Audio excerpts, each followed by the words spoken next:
when I saw, how Black mothers were portrayed in media in general. It was like death, doom, and destruction. And I just felt like that doesn't define all of who we are.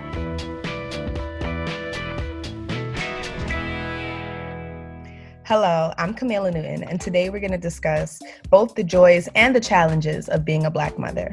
Tika and Ty, what made you guys start Sugaberry? The idea sprung from when I was pregnant 4 years ago with Ella. And so I wanted to start a company based off of a lifestyle brand that, lifted up mothers and Black mothers. And so we just wanted to have an avenue where we can give great resources, but also give great products recommendations as well, so that they don't have to go searching.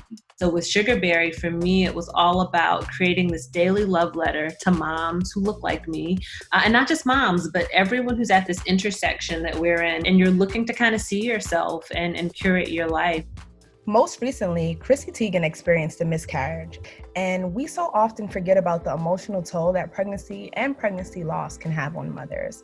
Nicky, can you speak more about why access to a doula is so important and why it's typically more difficult for women of color? Having access to a doula is very important, I think, for all birthing people, because we do reduce negative birth outcomes. We provide emotional support, physical support, education, advocacy for moms, so they have a safe and healthy birth. And there's all types of doulas. I'm full spectrum, for example. So I do fertility all the way to postpartum. I also cover pregnancy and infant loss as well. And unfortunately, it's harder for Black women in particular to access doulas because we're not typically covered by insurance in most states. However, there are a lot of organizations that are building scholarships for this, that are providing funding for doulas so we can support people in need. We have a lot of work to do to make sure that all of our moms of color can be covered. So I'm happy to be a part of that movement and be doing that work down here in Florida myself. People listen to us when we're moving culture, right? And when we say, go buy this, we'll, all these things. But when it comes to our bodies, when it comes to our voice, I think a lot of people don't listen, whether it's in the field of the medical field. A lot of the times Black women are especially gaslit into thinking they don't have a problem when they actually do, and they actually are right.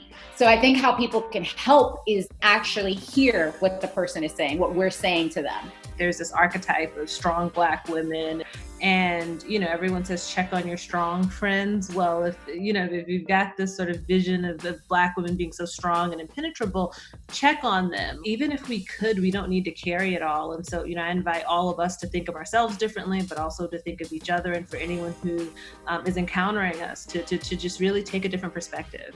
I think it's definitely important that we are heard, but I also think it's very important that we are speaking up. I always tell my clients, hey, tell people you had a doula and what a difference it made.